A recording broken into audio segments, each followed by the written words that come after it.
दिल्ली में इतनी फोर्स क्यों? आखिर जंतर मंतर पर इतनी बैरिकेडिंग किसके लिए? क्या आपने कभी सोचा था कि सोशल मीडिया का एक मजाक, एक सैटायर देश की राजधानी दिल्ली के जंतर मंतर पर महाआंदोलन का रूप ले लेगा? जी हां, आज तारीख है 6 जून 2026 और इस वक्त पूरी दिल्ली छावनी में तब्दील हो चुकी है। वजह है कॉकरोच जनता पार्टी यानी सीजेपी के मेन लीडर और फाउंडर अभिजीत दीपके, जो आज सुबह सुबह अमेरिका यानी यूएसए से सीधा दिल्ली के इंदिरा गांधी इंटरनेशनल एयरपोर्ट पर लैंड कर चुके हैं। तस्वीरें देखिए, एयरपोर्ट पर कदम रखते ही दिल्ली पुलिस के सीनियर अधिकारी उनसे मिलने पहुंचे हैं। सुरक्षा इतनी टाइट है कि पीएम नरेंद्र मोदी, गृह मंत्री अमित शाह और देश के शिक्षा मंत्री धर्मेंद्र प्रधान के घर के बाहर भी बैरिकेडिंग्स बढ़ा दी गई है। आखिर कौन है ये कॉकरोच जनता पार्टी? क्यों आज सोशल मीडिया से निकलकर लाखों युवा जंतर मंतर की सड़कों पर तिरंगा और हाथ में खिताब लेकर उतर रहे हैं? अगले 10 मिनट में हम आपको इस पूरे आंदोलन की एक एक इनसाइड स्टोरी और ग्राउंड रिपोर्ट बताएंगे। बने रहिए हमारे साथ। अब आप सोच रहे होंगे कि आखिर कोई अपनी पार्टी का नाम कॉकरोच क्यों रखेगा? क्या यह कोई मजाक है? दोस्तों, ये कहानी शुरू हुई थी पिछले महीने, जब देश की सबसे बड़ी अदालत यानी सुप्रीम कोर्ट में एक सुनवाई चल रही थी। वहां चीफ जस्टिस ने देश के कुछ फर्जी लॉ डिग्री वाले और बेरोजगार युवाओं की तुलना करते हुए कॉकरोच और पैरासाइट यानी परजीवी जैसे शब्दों का इस्तेमाल किया था। बस यहीं से चिंगारी भड़क गई। देश के युवाओं को, खासकर जेनजी यानी आज की डिजिटल पीढ़ी को, यह बात चुभ गई।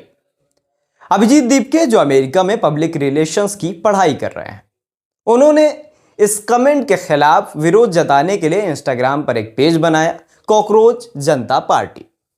उन्होंने सोचा था कि यह सिर्फ एक डिजिटल सैटायर यानी व्यंग होगा, लेकिन देखते ही देखते मात्र 15 दिनों के अंदर इंस्टाग्राम पेज पर लगभग 22 मिलियन यानी 2.2 करोड़ से ज्यादा फॉलोअर्स हो गए। यह आंकड़ा देश की बड़ी बड़ी पारंपरिक राजनीतिक पार्टियों से भी ज्यादा है। जो मजाक था वो आज युवाओं की सबसे बड़ी आवाज बन चुका है। क्यों हो रहा है जंतर मंतर पर धरना?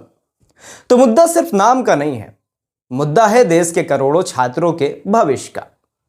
आज 6 जून को जंतर मंतर पर हो रहे इस धरने की सबसे बड़ी मांग है, सीधा निशाना केंद्रीय शिक्षा मंत्री धर्मेंद्र प्रधान पर है।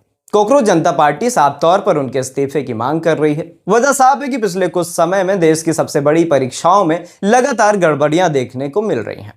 चाहे वो नीट यूजी का पेपर लीक मामला हो, चाहे सीबीएसई का नया on screening marking evaluation system हो, या सीयूईटी और एसएससी जैसी परीक्षाओं में धांधली। युवाओं का कहना है कि जब देश की रीढ़ यानी छात्रों का भविष्य ही खतरे में है तो जवाबदेही किसकी होगी? सीजेपी के प्रवक्ता ने साफ कर दिया है कि सरकार सिर्फ सीबीएसई चेयरमैन या अधिकारियों का ट्रांसफर करके पल्ला नहीं झाड़ सकती। इसे वो आई वॉश मान रहे हैं। आज जंतर मंतर पर जो भीड़ जुट रही है वो इस सिस्टम से अपनी जवाबदेही मांगने आई है। अब बात करते हैं कि आज सुबह की लाइव अपडेट की।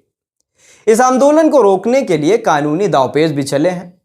कल यानी शुक्रवार को दिल्ली हाई कोर्ट में एक जनहित याचिका यानी पीआईएल डाली गई थी।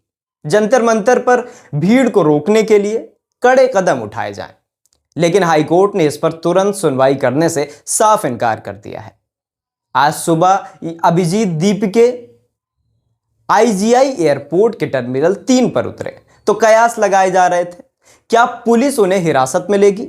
माहौल इतना गर्मा गया था कि देश के जाने माने सामाजिक कार्यकर्ता सोनम वांगचुक ने बयान दिया कि अगर अभिजीत को गिरफ्तार किया गया तो वो 6 हफ्तों के उपवास पर चले जाएंगे। इसके अलावा अभिनेता प्रकाश राज भी इस आंदोलन के समर्थन में आ चुके हैं। लेकिन आज सुबह पार्लियामेंट यानी संसद मार्ग पुलिस स्टेशन से कॉकरोच जनता पार्टी को एक बड़ी राहत मिली है। दिल्ली पुलिस ने उन्हें सुबह 10 बजे से लेकर शाम 5 बजे तक जंतर मंतर पर शांतिपूर्ण प्रदर्शन करने की ऑफिशियल परमिशन दे दी है। सीजेपी ने तुरंत अपने सपोर्टर्स को कहा है कि सीधे जंतर मंतर पर पहुंचे। इस धरने की सबसे खास बात यह है कि बाकी राजनीतिक आंदोलनों से अलग बनाती है। अभिजीत दीपके और सीजेपी टीम अपने कार्यकर्ताओं और छात्रों से 2 चीजें साथ लाने को कहा गया है। हाथ में एक किताब जो शिक्षा और उनके हक का प्रतीक है, और हमारा प्यारा तिरंगा जो ये दिखाता है कि आंदोलन पूरी तरह से संवैधानिक और शांतिपूर्ण है।